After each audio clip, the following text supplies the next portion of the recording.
In this episode today, we're going to talk about how to physically prepare for any endurance event. These principles can probably be taken across into other things that are non-related to endurance, like just general training. However, I'm going to talk about it specifically for you wanting to do some type of endurance event. So there's a lot of things you can cover in like how to physically prepare for it, right? And there's so many different factors that go into it. What we're going to talk today about is mostly cardiovascular and resistance training. That's it. We might touch on a little bit of stuff on recovery, but I think that recovery, if you're sleeping well, you're drinking well, and you're eating well, then recovery is fucking very, very, very simple. And people put, massive hype on ice baths and things like that, but that's really just the 0.5%, right?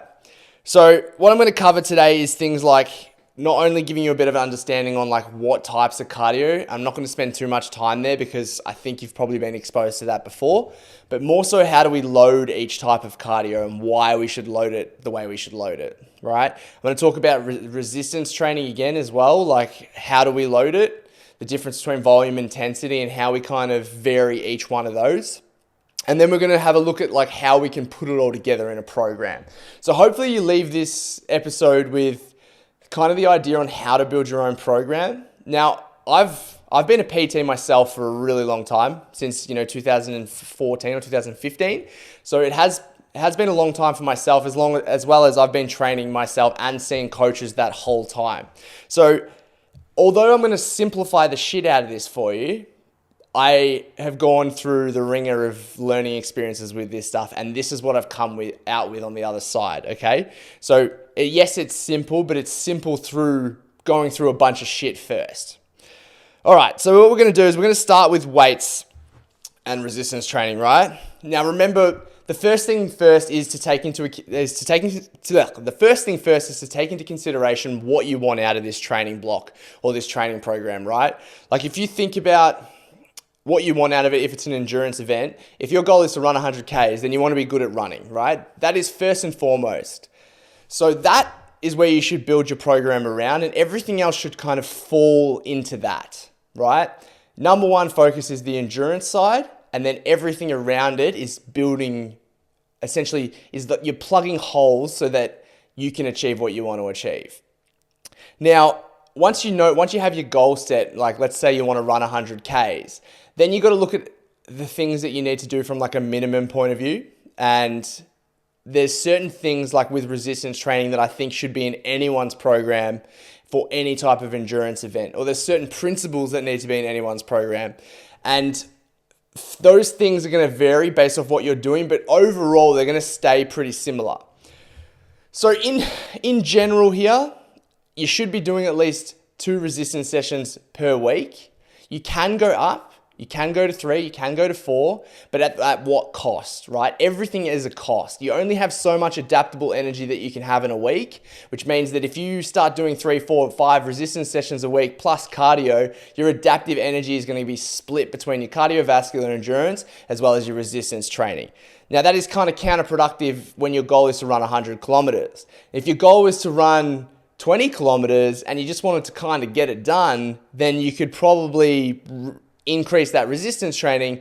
And yes, it's going to have a cost from your cardiovascular point of view, but who cares, right? Like what are you doing it for in the first place? So everything is subjective to what you want. So I can say you should do 2, 6, 7, 8. It's like, yeah, maybe. That's why I can't give the exacts here. But what I am going to give you with resistance training is some fundamentals that I think you need to understand. And the first one about resistance training, and the first question I want to answer is how many sessions should you do? Now, if we think about it in general for a long distance endurance event, minimum would be 2, maximum would be 4. That's your range, right? Anything over 4, I can absolutely assure you is unnecessary, right? You're putting your body under stress that you do not need, especially when your goal is that cardiovascular endurance event, right? Anything less than 2 starts to become pretty shitty progress, right? Like it's really hard to make good progress when you're doing less than 2 resistance sessions per week. So that range between 2 to 4 is ideal. Now, realistically, if I had to just summarize on how many you should do, it's probably more like 3 or 2, not 3 or 4, that's for sure. For me, I've been weights training a really long time. So for me, I tend to be able to float between 4, 3, and 2. And how that would work is the closer I get to my endurance event, the more these training sessions go down, these resistance sessions, right? So at the start of a 6-month block, right, I might be doing 4 sessions a week, 3 cardio sessions, and then as I continue on, those things are going to change. I'm going to go all the way down to 2 sessions, and then my resistance and my cardiovascular training is going to be through the roof. So you've got to take into consideration how long you've got in this program, how long you've been training. But like I said, as a summary, 2 to 4 is your range, right? And how do you know if you're doing too many? You start slipping on your actual main goal. You start not being able to have progress in the cardiovascular element that you really are doing this for. So if you're hitting 4 weight sessions, you're feeling great in all your weight sessions, but your cardio is dog shit, you're doing too many weight sessions, right? Sorry, I'm speaking really fast because I love this stuff. This just spits out of me. But the thing about weights training, right, is I think everything comes back down to what I just said before. It is all about the cost that it has to your cardiovascular training. Weights training, when your goal is endurance, is to support your endurance. You can still make progress, right? You can still add weight. You can still add volume potentially, but at what cost, right? So you've got to be your own best PT in this situation because you've got to look out for the signs, which I'm going to talk to you a little bit about in a second. So there's 2 ways of progressing our weights training, right? We've got load or intensity. And this is really important to understand when you're doing an endurance event because you don't want to be progressing 2 of them at the same time usually because it can become too hard. It's good to just focus on one with your resistance training, right? So let's say you are doing 2 to 3 weight sessions a week and you're wanting to still progress. It would look more productive to have a focus on intensity, which is, how hard you go, how fast you go, or how heavy you lift, versus volume, which is sets, reps, exercises, days per week. Because the more you add volume, the more stress you're adding to your body. And yes, there's still, from an intensity point of view, you're still adding stress.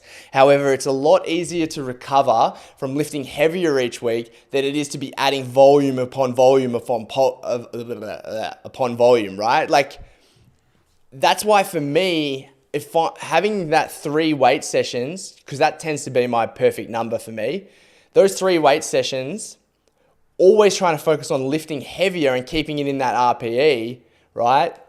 For me, that's how I'm able to still progress my weights without it having an impact to my endurance training. So that's the difference between load and intensity, and understanding those 2 is very, very important. Very important. What I want to do is talk about what you actually do in those sessions, right? I see a lot of people who really want to get into this endurance space, but they're like me, where they've come from a bit of a background of lifting weights. They've come from that, bodybuilding.com culture where they're, doing 4 sets of 20 reps for everything. And this really bites you in the fucking ass. And it's a really shitty way of training long term because you are going to add so much more unnecessary stress to your body that you don't have to add to see progress, right? What do you want out of your weights training when you're doing your endurance event? You want it to support your endurance event. You potentially, if you're like someone like myself, you want to be able to maintain muscle and grow muscle potentially, which gets a little harder later down the track, but you want to be able to not lose muscle, that's for sure, especially if you're doing an endurance event, right? Now, you can achieve all of those things off 2 weight sessions a week. For some people, you can achieve it off 1.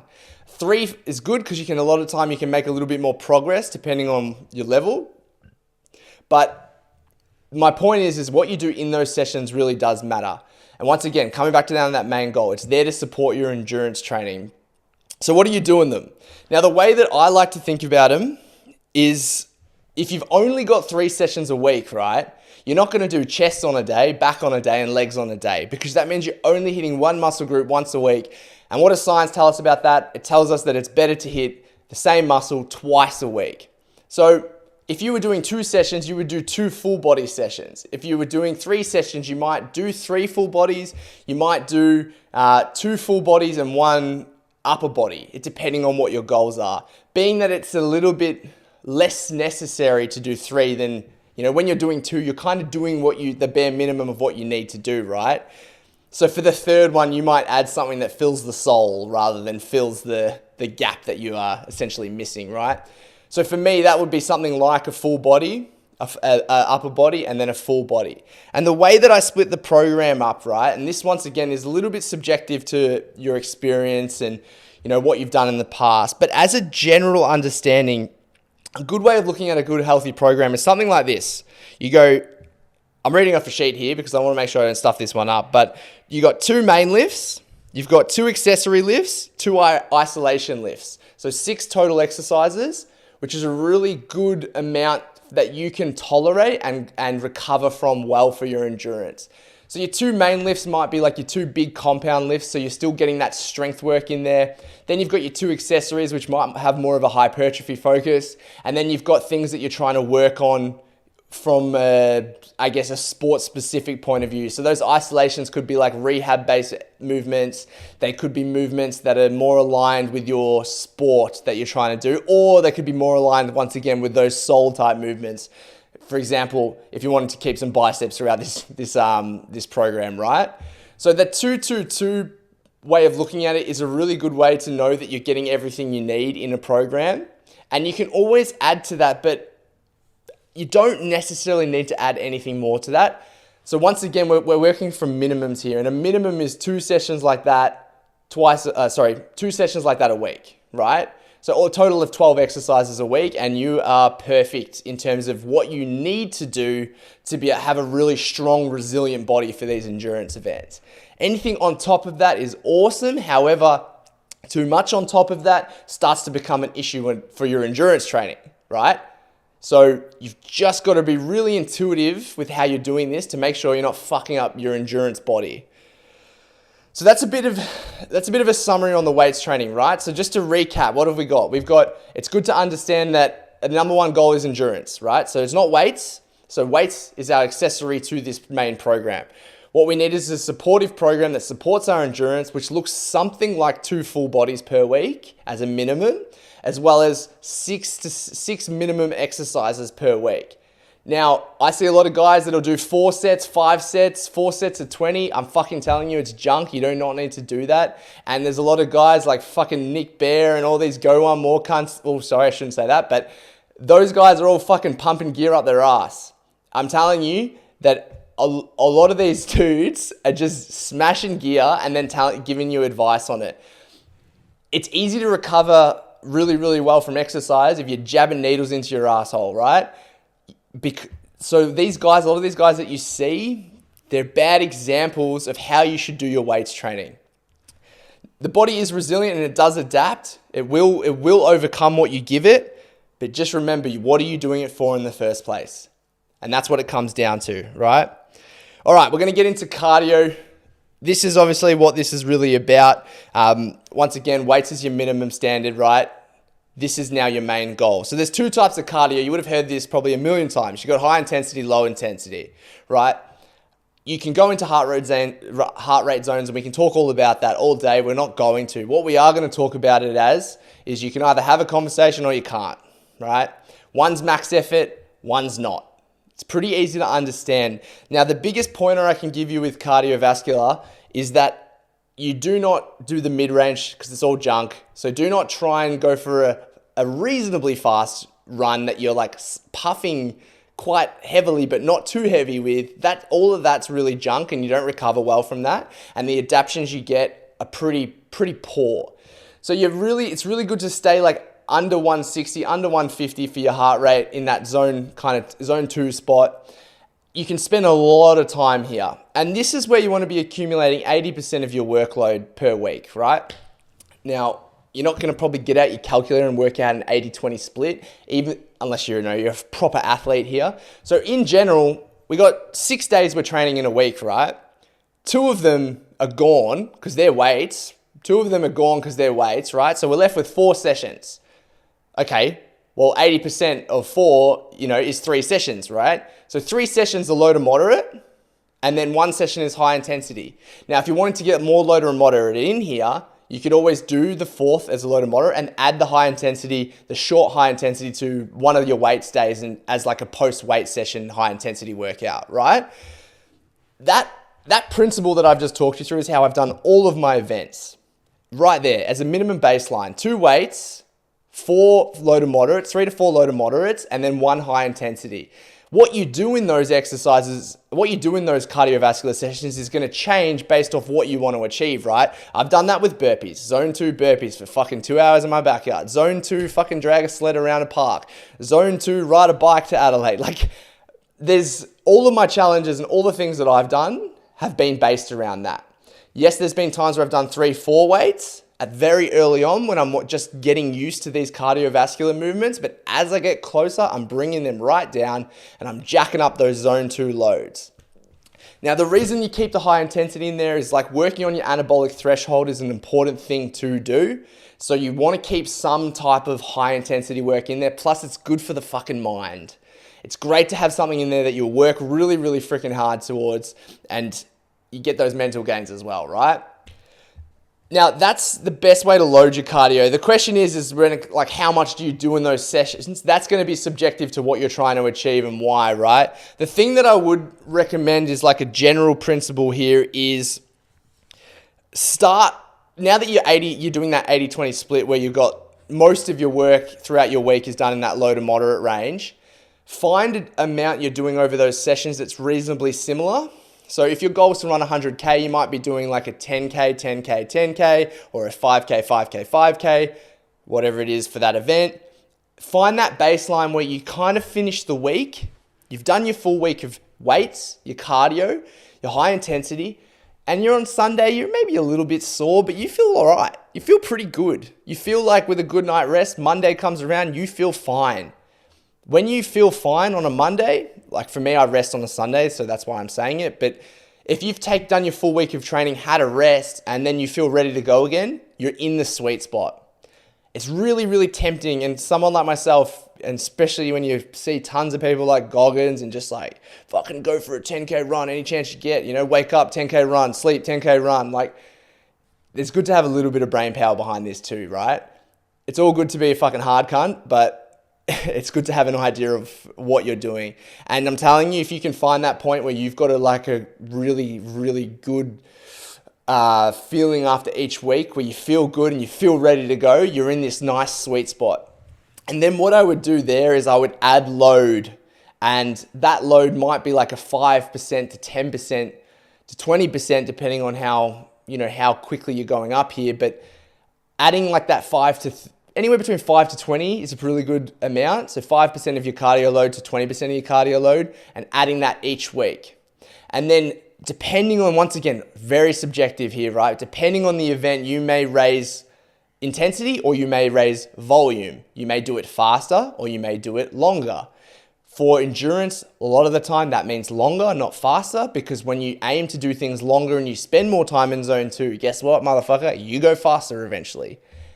So that's pretty much it. I've spoken very quickly today, but I hope you got a little bit out of this. So just to recap really quickly, right? You've got a minimum weights trainings of minimum full body weights training twice a week, right? You're hitting each muscle group twice a week, roughly around that 6 to 8 sets mark. You've got a good mixture of what's in those resistance sessions, and anything more can potentially be counterproductive if you're not smart or very, very well trained.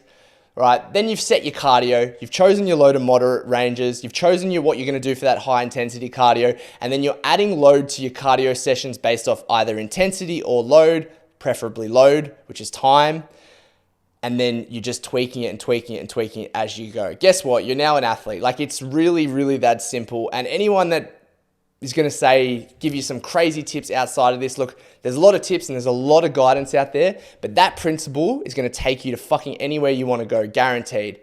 Or at least up to 24-hour events and 48-hour events, because I haven't done anything longer than a 48-hour event, yeah? Yeah, all right, cool. Well, look, that's it. If you did have, any questions about this, like, I would love to have a conversation with any of you on this. for me, like this is what I love, absolutely love doing. So yeah, anyway, thank you. And if you could give it a like, review, share, and all of that, awesome.